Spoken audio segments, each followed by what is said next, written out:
Good morning students. आज हम chapter 2 biological classification start करेंगे। बायोलॉजिकल क्लासिफिकेशन में हम classification of animal, plant and other organism के बारे में पढ़ेंगे। इसमें सबसे पहले एरिस्टॉटल नाम के एक साइंटिस्ट थे। उन्होंने सबसे पहले साइंटिफिक बेस पर क्या किया था, क्लासिफिकेशन किया था। इन्होंने सिंपल मॉर्फोलॉजिकल कैरेक्टर के अकॉर्डिंग दो पार्ट्स में डिवाइड किया था, एक एनिमल और दूसरा प्लांट। प्लांट को 3 पार्ट्स में डिवाइड किया था, हर्ब, सर्ब एंड ट्री में। एनिमल को 2 पार्ट्स में डिवाइड किया था, red blooded animal and non red blooded animal. अब उसके बाद एरिस्टोटल के बाद दूसरे साइंटिस्ट आए लिनियस। कार्ल लिनियस नाम के एक साइंटिस्ट थे। उन्होंने 2 किंगडम सिस्टम में क्लासिफाई किया था। इन्होंने भी प्लांटी और एनिमिलिया। प्लांटी और एनिमिलिया में इन्होंने जब क्लासिफाई किया तो ये कुछ कारणों से क्या हुई, ये नहीं चली। वो कारण क्या क्या थे? एक तो पहला, ये यूकैरियोट एंड प्रोकैरियोटिक एनिमल के बीच अंतर नहीं बता पाए। दूसरा, not distinguish between multicellular and unicellular, यानी कि मल्टीसेलुलर और यूनिसेलुलर के बीच में अंतर नहीं बता पाए। तीसरा क्या है, फोटोसिंथेटिक और नॉन फोटोसिंथेटिक ऑर्गेनिज्म के बारे में भी डिफ्रेंशिएट नहीं कर पाए। फिर इनकी भी क्या हुई, इनकी भी क्लासिफिकेशन फेल हो गई। फिर उसके बाद एक दूसरे वैज्ञानिक आए, R.H. विटेकर नाम के। उन्होंने 1969 में पूरे जितने ऑर्गेनिज्म हैं सबको कितने पार्ट्स में डिवाइड किया है, 5 पार्ट्स में डिवाइड किया गया। कितने पार्ट्स में? 5 पार्ट्स में। 5 पार्ट्स में पहला मोनेरा, दूसरा प्रोटिस्टा, तीसरा फंजाई, चौथा प्लांटी, पांचवा एनिमल। इन 5 पार्ट्स में डिवाइड किया, Monera, protista, fungi, Plantae, Animalia.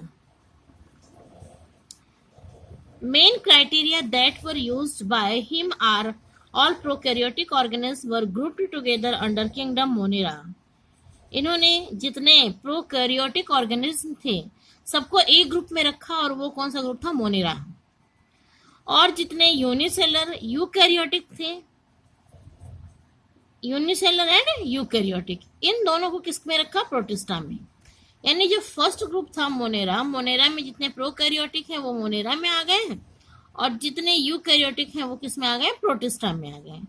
तो यूकैरियोट के साथ इन्होंने और क्या देखा? यूनिसेलुलर ऑर्गेनिज्म देखा। और फंगी में जितने नॉन ग्रीन हैं वो सब किस में आ गए? फंगी में आ गए।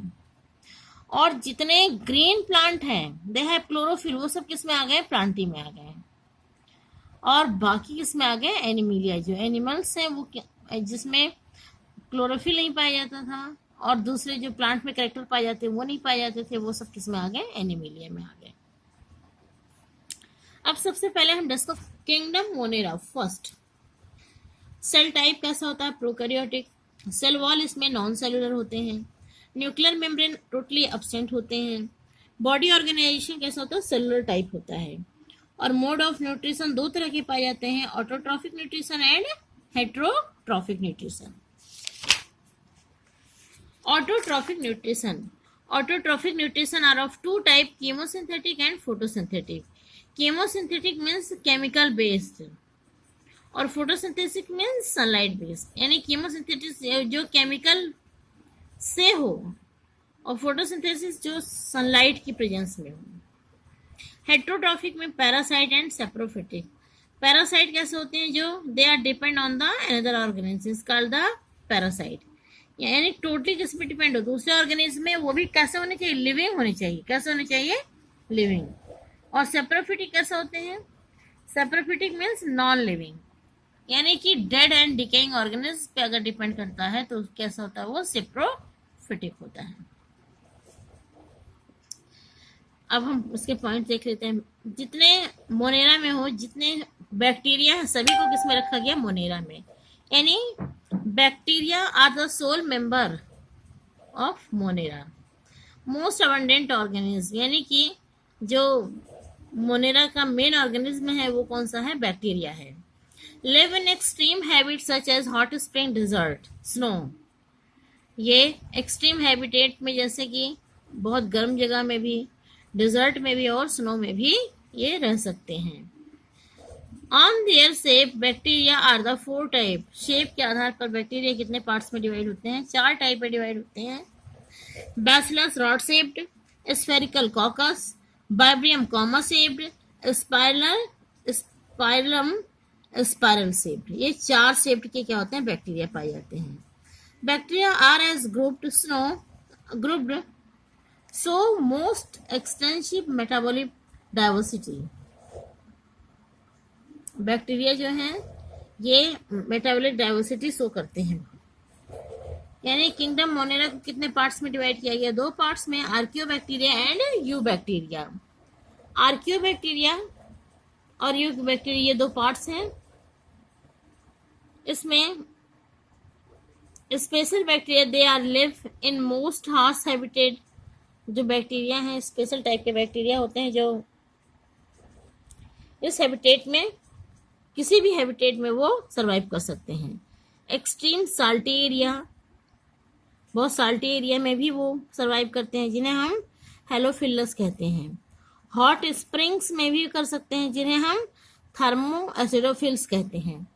मार्सी एरिया में भी होते हैं और उस एरिया में हम जैसे मिथनोजेंस।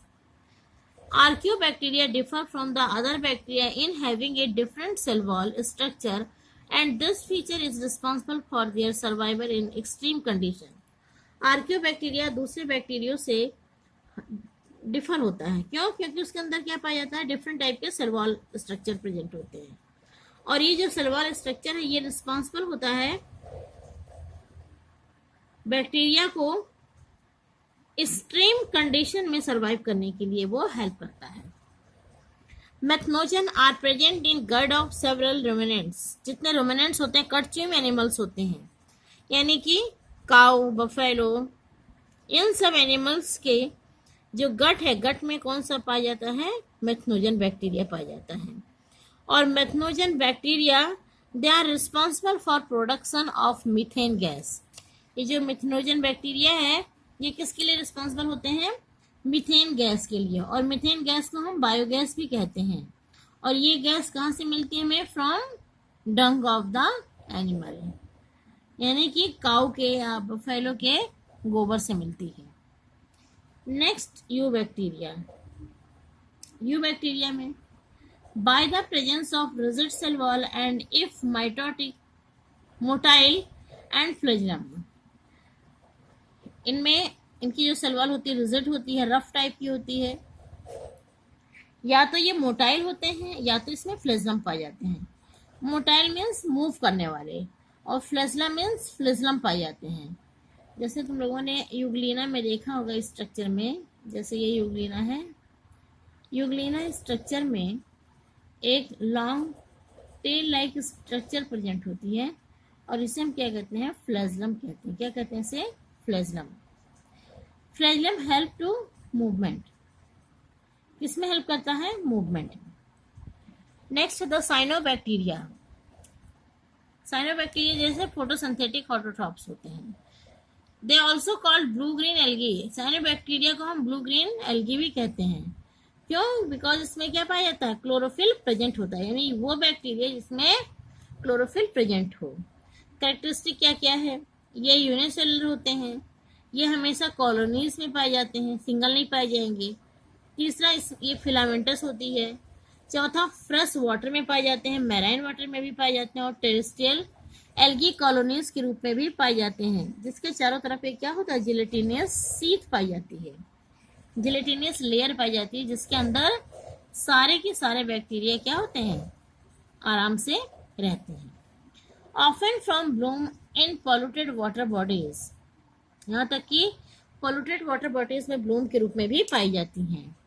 सम of these organism can fix atmospheric nitrogen in specialised cell called the हेट्रोसाइट।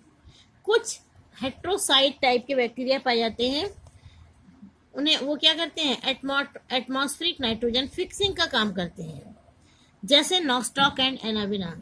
Nostoc and Anabaena is a type of algae. ये क्या है? एक टाइप का एल्गी है। और ये जो एल्गी है ये क्या करता है? एटमॉस्फेयर से नाइट्रोजन को लेके किसको फिक्स कराता है? एनाविना नॉस्टॉक के roots. About chemosynthetic autotrophic bacteria. अब कीमोसिंथेटिक ऑटोट्रॉफिक बैक्टीरिया के बारे में देखेंगे। Oxidise various inorganic substance. ये क्या करते हैं? इनऑर्गेनिक सब्सटेंस को ऑक्सीडाइज करते हैं और उसका यूज करके क्या करते हैं? एनर्जी रिलीज करते हैं। किस रूप में? एटीपी के रूप में।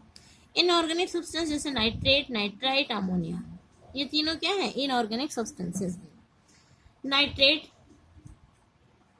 किस रूप में? एटीपी के रूप में एनर्जी रिलीज करता है। नाइट्राइट भी एटीपी के रूप में और अमोनिया भी एटीपी के रूप में एनर्जी रिलीज करते हैं। They play a great role in recycling of nutrients like nitrogen, phosphorus and sulphur. और ये जो रिसाइकलिंग न्यूट्रिएंट हैं ये क्या करते हैं? ये एनवायरनमेंट में एक इम्पॉर्टेंट रोल प्ले करते हैं। किसमें किसमें? नाइट्रोजन फिक्स कराने में, फॉस्फोरस फिक्स कराने में और सल्फर फिक्स कराने में। हेट्रोट्रॉफिक बैक्टीरिया क्या है? They are heterotrophic bacteria are the most abundant nature. ये मोस्टली कहाँ पाए जाते हैं? नेचर में bacteria. The majority are important decomposer. ये मैक्सिमम कैसे होते हैं? डिकम्पोजर होते हैं।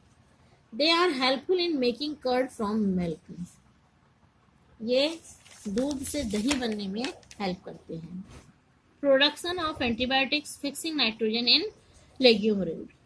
यानी एंटीबायोटिक्स बनाने में बैक्टीरिया का यूज होता है। नाइट्रोजन फिक्स करने में भी किसका यूज होता है? बैक्टीरिया का।